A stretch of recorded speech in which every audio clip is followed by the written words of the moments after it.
안녕하세요. 77입니다. 제가 이탈리아 로마에 지금 있는데요. 여기 유적지랑 이런 거 둘러보니까 정말 그 거대한 건축물들이 전부 벽돌조하고 그 당시 2000년 당시 개발된 콘크리트 이렇게 만들어졌습니다. 많은 분들이 궁금해하는 게 주택을 짓는데 콘크리트조로 할 것이냐, 벽돌조로 할 것이냐, 여기에 대해서 궁금해하시고 선택을 잘 못하시는 것 같아요. 그래서 이 시간은 콘크리트 주택과 벽돌조의 어떤 차이점, 특성, 그게 파악되면 장단점이 있겠죠. 그에 대해서 얘기를 해보려고 그래요. 정말 이 로마 시대 때 그 거대한 건축물들이 조적으로 이루어졌다. 또 나머지 그 굵직한 부분, 매시브한 부분이 콘크리트로 채워졌다. 이 시간에는 콘크리트하고 조적조 두 가지를 좀 비교를 해볼게요. 편리성을 볼 것 같으면 당연히 벽돌조가 간편합니다. 그렇죠? 벽돌 한 개 낱개를 들어서 쌓아 올리면 돼요. 편리성은 단연 벽돌조가 좋지만은 벽돌조에 따른 그 제한이 또 있고 그런 게 있습니다. 그 다음에 콘크리트조는 굉장히 좀 번거롭죠. 왜냐하면 거푸집이 있어야 되죠. 그 다음에 그 거푸집을 다 조립하고 콘크리트를 또 붓기 위한 그런 작업들이 필요하죠. 요새 장비가 좋아서 뭐 레미콘, 미리 비빈 콘크리트 싣고 와서 펌프카에다가 부어주면 펌핑을 해서 유동성 콘크리트를 거푸집 이제 형틀에다 다 부어서 만듭니다. 그래서 그런 점이 차이가 나는데, 그럼 벽돌조는 어떠한 뭐 시공상의 제한이라든지 이런 게 있는지 살펴볼 것 같으면은, 우선 벽돌조의 그 핵심은 뭡니까? 낱개를 하나하나 쌓아서 그 집을 만드는 거죠. 그래서 중요한 거는 벽돌의 강도보다도 더 중요한 것이 벽돌을 그 붙이는 접착 몰탈이죠. 주로 뭐 세멘트 몰탈을 사용해요. 몰탈이라는 거는 세멘트에다가 물을 섞어서 거기에 모래가 같이 비벼집니다. 그게 세멘트 페이스트 역할은 접착제인데 거기다 모래를 집어넣어요. 세멘트 몰탈입니다. 그래서 이 조적체, 벽돌 주택 같은 경우 벽돌 그런 구조는 접착제의 강도가 결국 전체 구조물의 강도를 좌우한다. 이렇게 얘기해도 과언이 아닙니다. 생각해보세요. 벽돌이 아무리 단단한 벽돌이 있어요. 1300도로 구워서 그냥 아주 벽돌이 굉장히 잘 소성이 돼서 강도가 높다. 그런데 그거를 붙이는 몰탈의 강도가 약하다면은 그 구조체 전체가 약해지죠. 그래서 접착 몰탈의 강도가 굉장히 중요하다. 그래서 그 접착 몰탈이 전체 구조의 강도를 좌우한다. 낮게 쌓아 올려서 만드는 거고, 콘크리트는 어차피 형틀만 만들 수 있다면 그 모양대로 형체가 다 나오는 겁니다. 그러니까 형틀 만들기가 어려우면 어려웠지 그 모양은 자유롭게 만들 수가 있어요. 그리고 특징이 일체식 구조라고 그러죠. 한 덩어리로 됐다. 그래서 일체식 구조다. 그러다 보니까 튼튼하죠. 일체식 구조가. 그리고 또 물을 사용하냐 안 하냐에 따라서 요거는 습식 구조라고 합니다. 그렇죠? 물을 사용하는 공사는 습식 구조. 그러니까 너무 추운 겨울에는 공사가 좀 제한이 될 수가 있어요. 그렇죠? 물을 사용하는 특징이 있다. 그리고 오해하면 안 되는 게, 콘크리트는 물이 들어감으로써 시공할 수 있는 그 질기가 나오고, 시공 연도라 그러죠. 그거를 체크하는 거는, 기준 가늠하는 거는 슬럼프 값이 있어요. 슬럼프 테스트. 물을 사용해서 유동성을 주는 거, 그런 것들이 특징이에요. 그 다음에 이제 시공상의 어떤 주의점 같은 거는 벽돌 구조하고 콘크리트가 좀 다른데, 벽돌은 예를 들면 하루 쌓는 높이 제한이 있어요. 벽돌 쌓기를 한꺼번에 벽돌 쌓는 분 여럿이 와서 벽돌 잔뜩 갖다 놓고 접착 그 몰탈 잔뜩 해놓고 한 번에 막 2m, 3m 이렇게 쌓으면은 어떻게 돼요? 맨 밑에 있는 접착 몰탈이 굳기도 전에 이 압력이 과다해서 가만히 굳지 못하고 변형이 일어납니다. 눌려서. 그래서 하루 쌓는 높이는 1m 50을 넘지 않게 그렇게 쌓는 겁니다. 아무리 급해도 하루에 벽돌조는 어떻게 돼요? 쭉 돌아가면서 1m 50 정도만 쌓는다. 이게 특징입니다. 그리고 쌀 때는 뭐 그렇게 복잡한 도구가 필요 없어요. 그 쌓는 벽체 모서리 같은데 말뚝 기둥을 딱 가설 기둥 박아놓고 거기서 실을 딱 당겨가지고 그 실에 맞춰서 벽돌이 닳듯 말듯 쭉 쌓아나가면 그 실만 정확히 기준을 잡아주면은 그쵸? 벽돌은 그 실에 닳듯 말듯 쌓아 올라가는 겁니다. 그러면 정확하게 이쁘게 쌓아진다. 그 다음에 이제 벽돌은 쌓기 방식이 있습니다. 그쵸? 벽돌 그 줄눈이라고 그러죠. 줄눈이 이렇게 벽돌을 쭉 이렇게 계속 일자로 쌓아서 벽돌 세로 줄눈이 쭉 이어지면은 통줄눈이라고 그러고, 벽돌을 한 장 놓고 또 반 비껴서 한 장 놓고 또 반 비껴서 한 장 놓고 이렇게 쌓으면은 벽돌 줄눈이 어떻게 돼요? 세로 줄눈이 내려왔다. 가로 줄눈에 막혀서 이만큼 해서 또 내려갔다.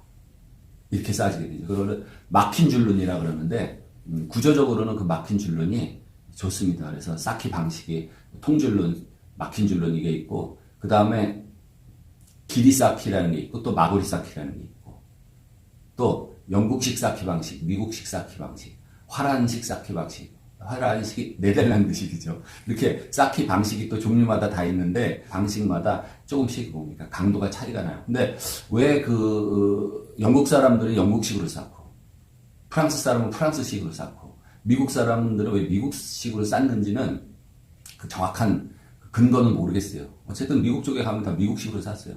미국식 쌓기 방식은 이래요. 이 벽돌이 있으면은, 그쵸? 마구리, 길이, 그 다음에 벽돌 그 두께, 높이가 있습니다.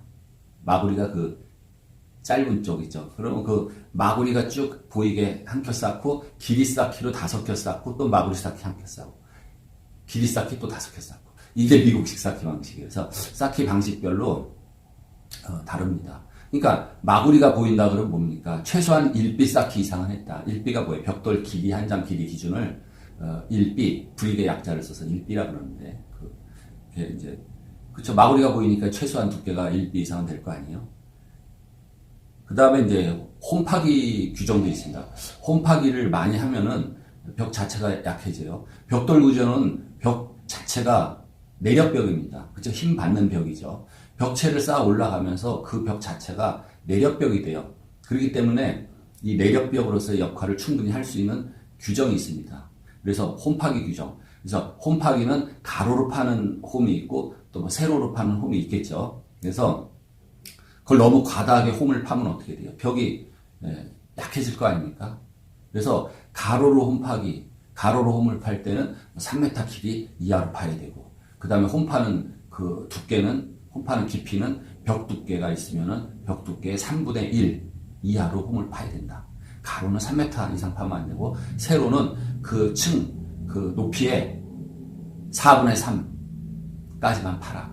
그럼 우리가 벽돌 홈파기 할 이유가 많죠. 두 가지. 많은 건 아니라 두 가지 되는데, 전기 배선하기 위한 전선관 매립하려면 홈을 파는 수가 있고, 그 다음에 설비에서 그저 각종 뭐 급수관, 배수, 하수관 이런 거 할 때 홈파기를 할 수 있어요. 그래서 홈을 과다하게 파면은 벽돌조는 약해질 수가 있다.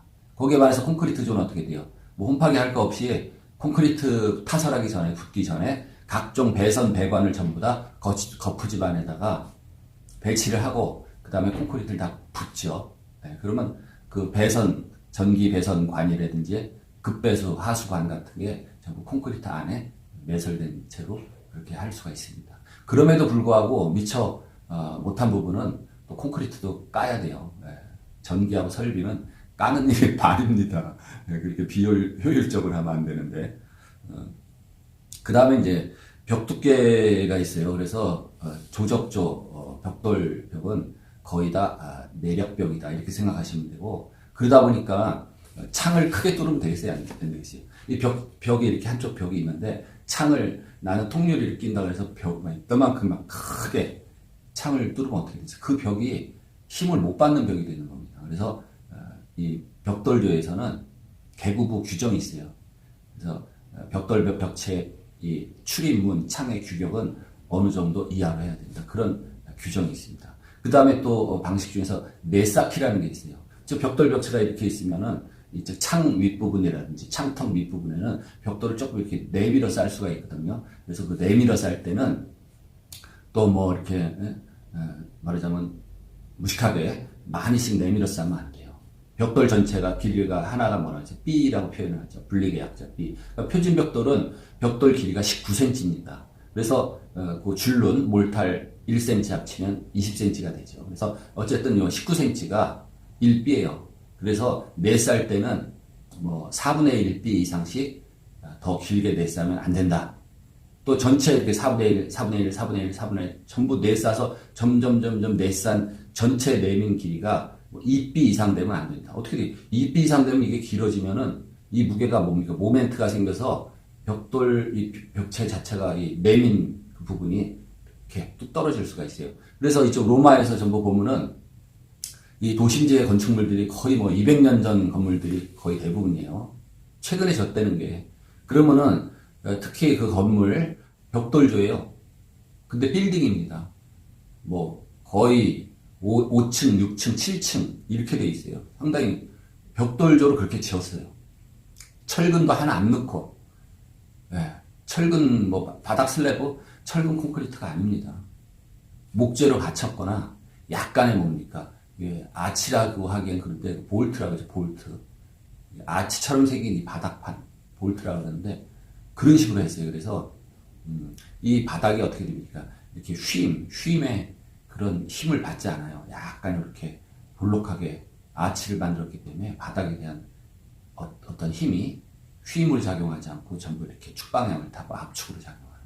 어쨌든 이 벽돌로 6층, 7층 이렇게 다 지어놨습니다. 그러면 1층 출입구에 이게 현관문이 있어요. 현관문도 엄청 크게 만들었어요. 아주 딱 마음에 드는데 무슨 서울 시청 출입문처럼 엄청 크게 이제 목재로 만들었어요. 그리고 그 위에 이제 비가 들이친다든지 이런 거를 좀 막기 위해서 이렇게 발코니를 만들어 놓습니다. 근데 그 발코니가 어떻게 돼요? 이 조적체에서 철근 콘크리트 같으면 어떻게 돼요? 거푸집을 만들어서 거기다 콘크리트 부으면은 딱 뭐 발코니가 만들어질 텐데 그게 안 되죠. 그렇기 때문에 이 발코니가 이렇게 벽에 붙었다가 일로 이렇게 모멘트로 인해서 자빠져서 파괴되는 걸 방지하기 위해서 자세히 보면 굉장히 실한 굵은 철제 프레임으로 브라켓이죠. 이 브라켓으로 발코니를 이렇게 받치는 구조로 그렇게 돼 있어요. 사진에서 보면 여러분들도 눈에 들어올 것 같은데 그렇게 돼 있습니다. 그래서 이 조적조는 그런 네스타키 규정이라든지 또 그런 게 있고 또 하나는 이 벽돌집이 이 집이 과연 튼튼한가 안 튼튼한가를 하나 가늠하는 규정이 벽량이라는 게 있습니다. 벽량. 그 전체 길이의 합. 예, 그거를 벽량이라고 얘기를 합니다. 그리고 이제 또 벽돌조는 공간 쌓기가 가능하죠. 주 힘받는 내력벽이 있고 공간을 띄워서 또 벽체를 한번 쌓아줄 수가 있어요. 근데 공간을 왜 띄웁니까? 공간을 띄우는 이유는 단열이 될 수가 있죠. 그 다음에 어떤 습기 방지 같은 거, 그 다음에 소음의 차단도 있을 수가 있고 그래서 공간 쌓기를 해주면 여러 면에서 좋은 점이 있다. 그래서 아마 공간 쌓기를 5cm 이상 해야 된다 하고 건축법에 규정된 게 1980년 초에 건축법 규정이 바뀌면서 조적조 벽돌집에서 내쌓기 규정이 그때 생겼어요. 지금이야 그런 정도의 단열 규정 가지고 너무 약하니까 이제 건축물 외벽의 단열 기준 지역별로 해서 나와 있죠. 그 다음에 이제 아치 규정이 있고 또 아치라는 건 뭡니까? 개구구라 그러죠. 우리가 이제 창, 또 환기구, 문 이런 데를 전부 개구구라 하는데 그 윗부분에는 어떻게 해야 된다. 그렇잖아요. 구멍이 뻥 뚫렸어요. 문이에요. 창이에요. 그러면 그 윗부분은 어떻게 해야 된다는 규정이 또 있어요. 인방이라고 하는데 인방. 인방이라는 거는 상부에서 내려오는 하중을 받아주는 보역할을 하는 것을 인방이라고 그래요. 당연히 그 밑에는 구멍이 뻥 뚫려 있으니까 인방이라는 그 보가 필요하죠. 그래서 그 인방에 대한 규정, 또 이 벽돌조의 정말 가장 핵심 기술은 아치입니다. 아치. 아치도 뭐 종류가 모양에 따라 많은데 어쨌든 아치의 정의는 상부에서 내려오는 하중을 전부 어떻게 돼? 아치가 받아서 아치의 중심축을 따라서 압축력이 작용하게 그렇게 힘을 전달해 주는 것을 아치라고 그래요. 그러니까 벽돌조는 내가 얼마든지 압축은 자신 있다. 압축으로 작용하는 겁니다. 뭐에 약해요? 휨 같은 거 약하죠. 그렇죠? 벽돌조를 이렇게 쭈르륵 해놓고 이게 휘어 쳐지게 만들면 어떻게 돼? 그냥 다 부실어서 떨어지죠. 그 다음에 또 약한 게 횡력에 약하다.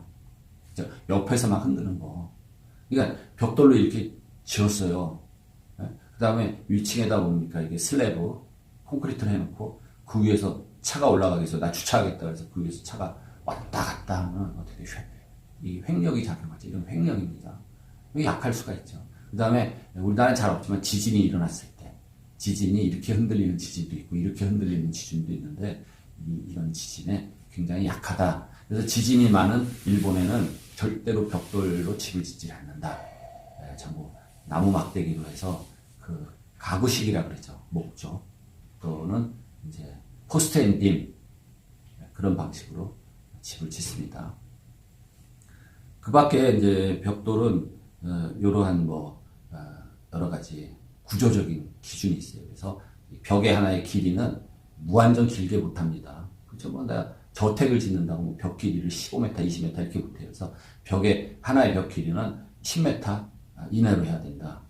그럼 나는 20m, 30m 하고 싶은데 10m까지밖에 못하면 어떡합니까? 그렇죠? 그래서 벽의 길이는 뭘로 정하냐? 부측벽이 있거나 대림벽이라는 건 벽이 이렇게 가면은 이쪽 벽이 이렇게 또 마주치잖아요. 그러면 요 대림벽이라고 그래요. 이렇게 마주친 부분까지의 벽 길이를 하나의 벽 길이로 봐요. 근데 벽이 이렇게 너무 길면 이렇게 높으면 자빠질 수가 있죠, 벽이. 그래서 부측벽, 버트레스, 부측벽을 붙여줍니다. 그렇죠? 이렇게 벽돌 벽이 있으면 거기다가 직각 방향으로 벽을 하나 또 세워줘요. 그 벽은 너무 길지 않고 규정이 있는데 벽 높이 한 3분의 2 정도 올라가는 높이 정도로 그 부측벽을 세워줍니다. 엊그저께 갔던 그 원형 경기장 콜로세움에도 보면은 부측벽 개념으로 3층 콜로세움 3층 또 4층 부분 부측벽을 쭉 붙여놓은 게 보여요. 그게 뭡니까? 벽의 강성을 높이기 위한 하나의 방법이죠. 그래서 이 조적조는 그러한 자질구레한 규정들이 있어요. 어차피 벽돌집으로서 2층부터는 내진 설계 인증을 받아야 되는데 내진 설계 거기에 의해서 설계 받아서 검토해서 그거 맞게 지면은 내진에 대한 그것도 염려를 안 하셔도 된다 이겁니다. 거기에 반해서 이제 콘크리트 건물 같은 경우는 여러 가지 또 규정들이 있는데 대부분이 이제 콘크리트에 관한 품질. 그건 뭡니까? 우리가 요새는 직접 세멘트 그 다음에 골재, 모래하고 자갈 갖다가 비벼서 콘크리트를 하는 경우는 거의 없어요. 조금 하더라도 이제 레미콘 회사에 전화 걸어서 미리 이렇게 비벼진 레미콘을 갖다 씁니다. 그래서 레미콘에 대한 그런 어떤 품질은 이미 규정돼 있고 내가 레미콘을 주문할 때 그 콘크리트의 강도는 얼마? 보통 이제 스퀘어 센치당 킬로그램 150kg 강도 스퀘어 센치당 180, 210, 200 40 이렇게 쭉 강도가 있어요. 그 부르는 대로 내가 원하는 대로 그 강도는 나와 있고 그다음에 슬럼프 값 질기죠 질기 질기에 맞게 그것도 또 부르면 됩니다. 굵은 골재 최대 치수는 정해져 있는 거니까 어차피 보통 25mm 골재다 쓰는 거니까 그 세 가지만 주문을 하면 돼요. 그래서 제가 콘크리트 직접 오더해서 쓰세요라는 영상편에 자세히 나오는데 그래서 콘크리트 주택은 그런 콘크리트의 품질 그 다음에 나머지는 뭡니까? 이제 거푸집에 관한 규정이라든지 콘크리트 타설, 콘크리트 시공에 관한 그런 규정들이 또 자세하게 나와 있어요. 그리고 나머지 또 하나는 뭡니까? 이제 콘크리트를 다 치고 나서 보양이라는 게 있습니다.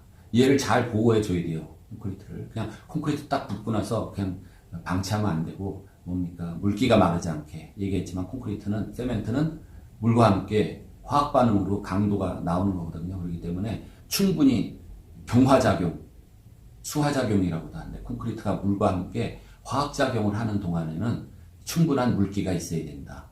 그래서 그거를 습윤 양생이라고 그러죠. 습기가 있는 상태에서 양생을 한다. 강도를 점점 높아가는 그 과정.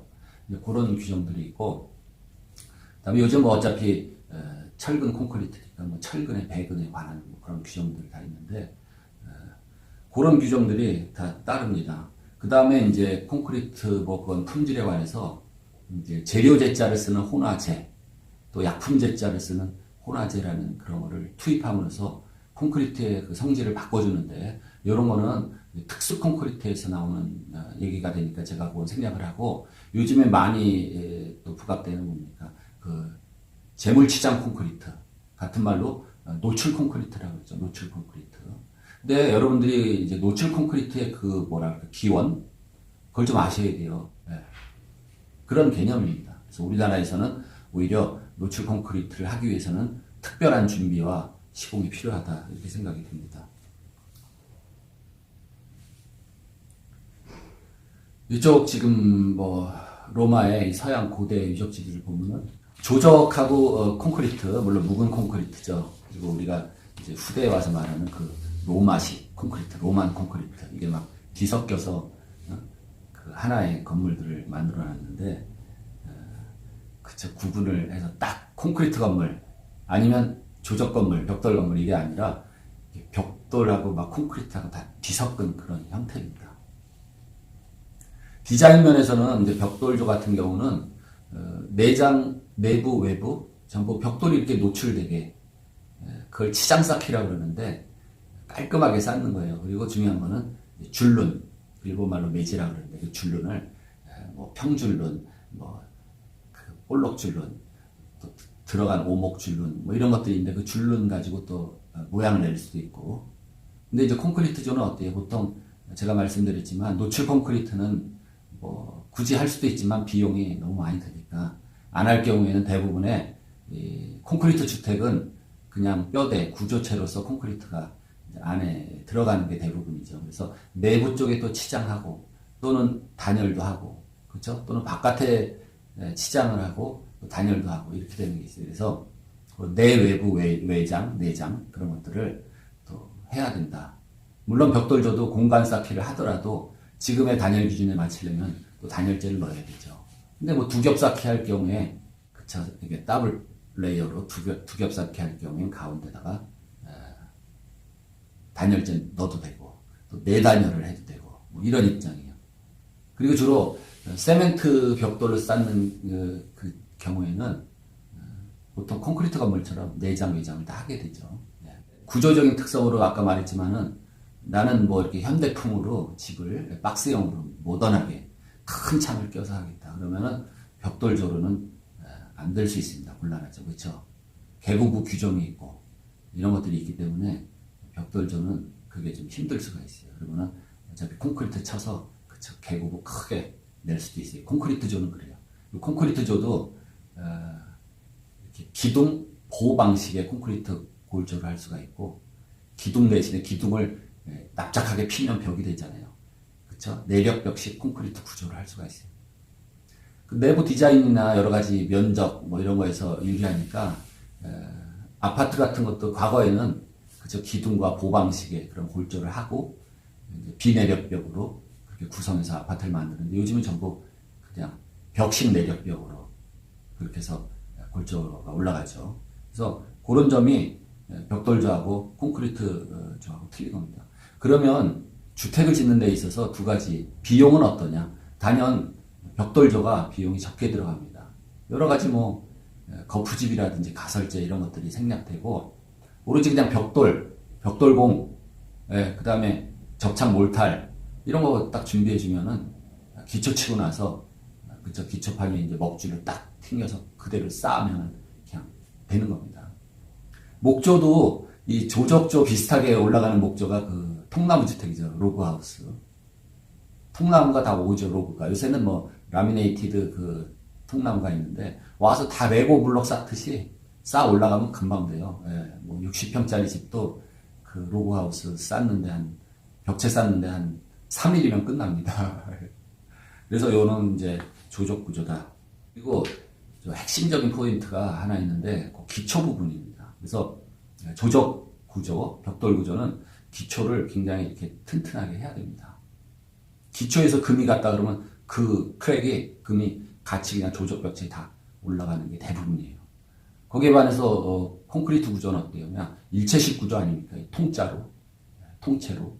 그렇기 때문에 기초가 약간 뭐 문제가 있다 하더라도 특히 벽식 콘크리트 구조 전체가 일체화가 돼서 거기에는 큰 지장이 없다 이렇게 보시면 돼요. 그렇지만 모든 건물에서 중요한 거는 기초입니다. 다른 건 다 다시 뭐 뜯어서 또는 다시 부셔서 고칠 수가 있는데 기초만큼은 문제가 생기면 고칠 수가 없다.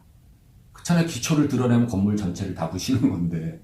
그래서 기초가 그렇게 중요합니다. 특히 조적조, 벽돌 건물에서는 기초가 굉장히 중요하다. 그래서 과거에는 뭐 줄기초라는 게 뭐예요? 벽돌, 벽체, 내력벽 밑으로 따라서 기초를 하는 건데, 요즘에는 그런 것들이 뭐예요? 더 번거롭고 인력 투입이 많이 되니까 매트 기초, 그죠? 그냥 통으로 콘크리트 치는 그 기초를 많이 하고 있어요. 그래서 결론으로 보면은 비록 그 벽돌 건물이 지진에 약하다 하지만은 내진 설계 해가지고 그렇게 하기 때문에 뭐 우리나라 특히 지진도 뭐 별로 올 확률이 없어요. 그래서 그런 면도 내진성도 괜찮고, 그 다음에 집 짓기도 편하고 빠르고, 그 다음에 비용도 적게 들고, 그래서 저 같은 거 이 벽돌조도 굉장히 좋게 생각을 합니다. 그래서 디자인도 외관 디자인과 또 내부 설계를 잘해서 하면은 벽돌집도 괜찮아요. 그렇지만 또 콘크리트조의 장점은 뭐예요? 거푸집만 만들 수 있다면 거푸집 형상대로 나올 것이다. 그래서 뭐 거푸집을 곡면으로 하던 뭐 빼축하게 하던 뭘로 하던 그 거푸집에다가 보니까 죽사발 콘크리트를 들이부으면은 그 형태대로 나오는 게 콘크리트조의 장점이죠. 그렇지만 주택으로서 콘크리트는 너무 과다하게 튼튼하다. 이게 과한 거는 뭡니까? 낭비예요. 그래서 기능상으로 뭐 보안상 은행 금고라든지 또는 뭐 어떤 폭격에 대비한 방공시설, 원자력 발전소 이런 거는 당연히 콘크리트로 해야 돼요. 하지만 주택은 굳이 뭐 그렇게 저는 권하지 않습니다.